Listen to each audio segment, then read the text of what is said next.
دوستو گزشتہ ویڈیو میں ہم نے عظیم سلجوقی سلطنت کے بارے میں تفصیلات سے جانا تھا، لیکن آج کی یہ ویڈیو پہلے عظیم سلجوقی فرمانروا تغرل بیگ محمد کے بارے میں ہے، جنہوں نے عالم اسلام کو متحد اور مستحکم بنایا۔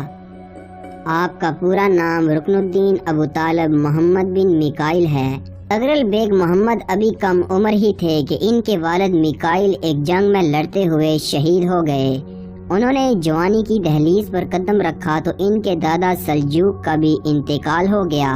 اب سلجوقی ترکوں کے ایک حصے نے تغرل بیگ جبکہ ان کے بھائی چغری بیگ کو بھی اپنا رہنما تسلیم کر لیا۔ دونوں بھائیوں میں بڑی محبت تھی۔ 30 سال کا عرصہ تغرل بیگ اور چغری بیگ نے خاموشی سے گزارا۔ وہ اپنی قوم کی قیادت کرتے رہے، لیکن دوسرے علاقے پر حملے کی ضرورت محسوس نہ کی۔ یہ وہ زمانہ تھا جب دنیا میں مسلمانوں کی کئی حکومتیں قائم ہو چکی تھیں۔ ماوراء نہر میں ساسانی حکمران تھے، جبکہ ادھر شمالی افریقہ میں فاطمی خاندان کی حکومت تھی۔ جب ساسانی حکمران کمزور ہوئے تو غزنویوں کا دور حکومت آ گیا۔ امت مسلمہ کا شرازہ بکھرا ہوا تھا۔ ان حالات میں تغرل بیگ اٹھے اور انہوں نے صرف 24 سال کے عرصے میں ایک وسیع علاقے کو اسلام کے پرچم تلے متحد کر دیا اور خلافت اسلامیہ کا کھویا ہوا وقار بحال کر دیا۔ 429 ہجری بمطابق 1037 عیسوی میں تغرل بیگ نے سرخس کے میدان میں ایک جنگ لڑی، جس میں کامیابی کے بعد نیشاپور اس کی قلمرو میں شامل ہو گیا۔ سلجوکیوں کی اس کامیابی میں ان کے شاندار اوصاف کا بڑا ہاتھ تھا۔ یہ ایسی قوم تھی جس کا بچہ بچہ فنون حرب کا ماہر اور جفاکشی کی زندگی سے پوری طرح آشنا تھا۔ اس کے سردار لڑائی میں خود پیچھے رہ کر سپاہیوں کو آگے بھیجنے والے نہ تھے، بلکہ خود پیش رہتے تھے۔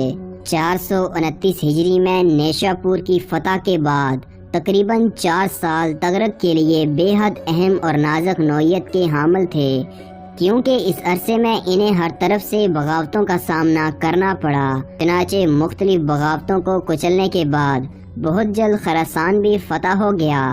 جب تغرل بیگ نے خراسان فتح کیا تو انہوں نے اپنے تمام خاندان کے افراد کو جمع کر کے باہمی اتفاق اور اتحاد کا درس دیا اور سب سے متحد رہنے کا عہد لیا۔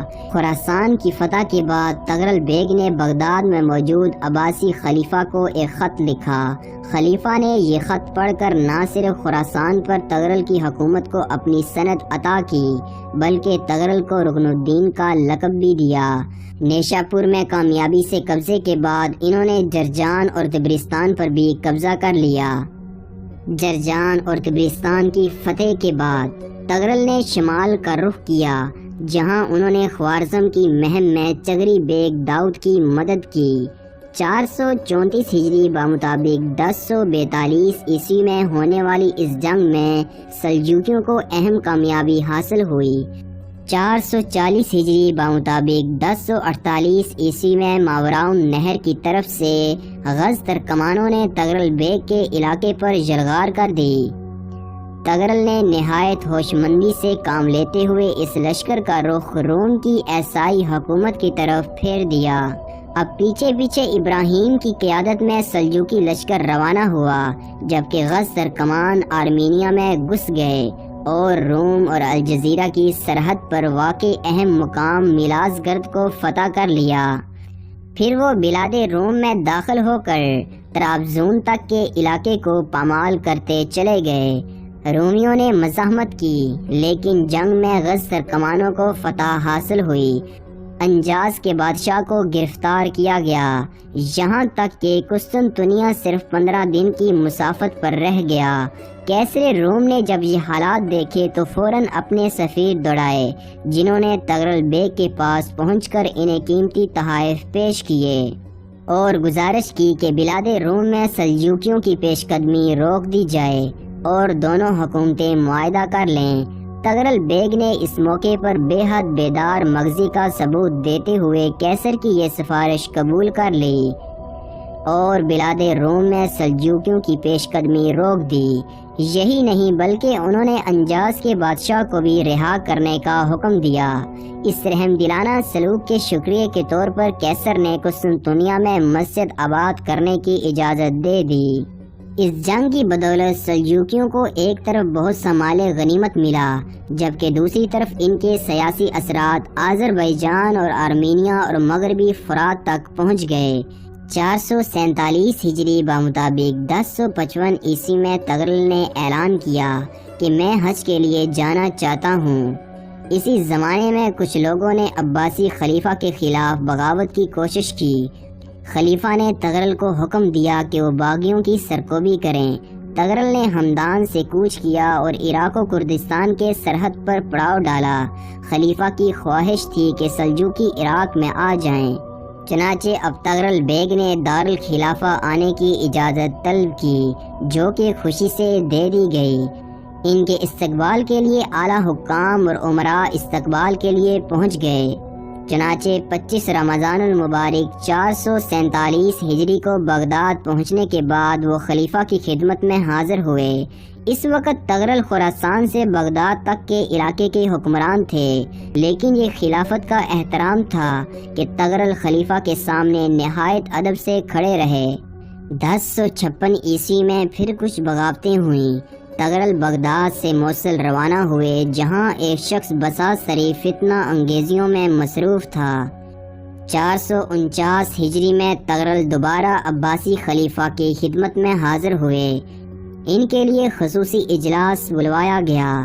خلیفہ نے انہیں تاج اور زیریں امامہ پہنانے کا حکم دیا۔ آپ کے گلے میں ہار ڈالا گیا اور خلعت بھی عطا کی گئی، جس میں 7 ولایتوں کی طرف اشارہ تھا۔ اس کے بعد 1 سال تک تغرل کچھ داخلی تنازعات میں الجھے رہے۔ اس سے فائدہ اٹھا کر بساط سری نے پھر بغاوت کی۔ تغرل ایک بار پھر لشکر لے کر بغداد کی طرف چلے۔ خود خلیفہ ان کے استقبال کے لیے آئے اور انہیں ایک تلوار عنایت کی۔ 451 ہجری بمطابق 1060 عیسوی کو تغرل جب شہر بغداد پہنچے تو ان کے خیر مقدم کے لیے پورا شہر امڑ آیا۔ تغرل نے خلیفہ کے خچر کی لگام اپنے ہاتھ میں لی اور ساتھ ساتھ پیدل چلتے رہے، یہاں تک کہ خلیفہ کے مخصوص کمرے تک پہنچ گئے۔ یہ اس عظیم سپہ سالار کی شان تھی کہ وہ ایک وسیع مملکت پر حکمران ہونے کے باوجود خلافت کے احترام میں خلیفہ کے خچر کی باگ تھامے پیدل چل رہا تھا۔ بہت جلد بساط سری کی بغاوت کو کچل دیا گیا۔ اب مملکت اسلامیہ میں امن و امان قائم تھا اور خلافت کو وہی شان و شوکت حاصل ہو چکی تھی جو پہلے حاصل تھی۔ 452 ہجری بمطابق 1060 عیسوی میں تغرل کو ایک صدمے نے دوچار کیا، کیونکہ ان کی اہلیہ زنجان میں انتقال کر چکی تھی۔ اس کے اگلے سال تغرل نے خلیفہ کو پیغام دیا کہ وہ اپنی بیٹی کی شادی تغرل سے کریں تاکہ ان کا تعلق بھی ہاشمی خاندان سے ہو جائے۔ یہ ایسی عزت کی بات تھی جو پہلے بڑے سے بڑے فرمانروا کو حاصل نہ ہو سکی تھی۔ خلیفہ نے کافی سوچ و بچار کے بعد اپنی بیٹی سید النساء کا نکاح تغرل بیگ سے کرنے کی اجازت دے دی۔ شعبان 454 ہجری بمطابق اگست 1062 عیسوی میں نکاح کی تقریب منعقد ہوئی۔ 455 ہجری بمطابق 1063 عیسوی میں تغرل رے کی سمت روانہ ہوئے۔ رے پہنچ کر وہ اچانک بیمار ہو گئے۔ کہا جاتا ہے کہ اس زمانے میں سخت گرمی پڑ رہی تھی۔ تغرل بیگ نے رے سے باہر واقع ایک گاؤں میں قیام کو ترجیح دی، کیونکہ وہاں کا موسم قدرے ٹھنڈا تھا۔ اس گاؤں میں اچانک تغرل کی نکسیر پھوٹنے سے خون بہنے کا ایسا عمل جاری ہوا جو کہ کسی طرح نہ رک سکا۔ چنانچہ رمضان المبارک کے بابرکت مہینے میں 455 ہجری بمطابق 1063 عیسوی کو اس عظیم سلجوقی فرمانروا نے اس دنیا کو خیر آباد کہا۔ انہیں رے میں سپرد خاک کیا گیا، جو کہ آج کل تہران کہلاتا ہے۔ تغرل بیگ محمد کی شخصیت میں ہمیں ایک غیر معمولی صلاحیتوں والا انسان نظر آتا ہے۔ انہوں نے اپنے 26 سالہ دور حکومت میں جس کمال ہوشمندی اور دانائی سے کام لیتے ہوئے ایک وحشی قوم کو دنیائے اسلام کا امام بنایا، وہ بجا طور پر حیران کن ہے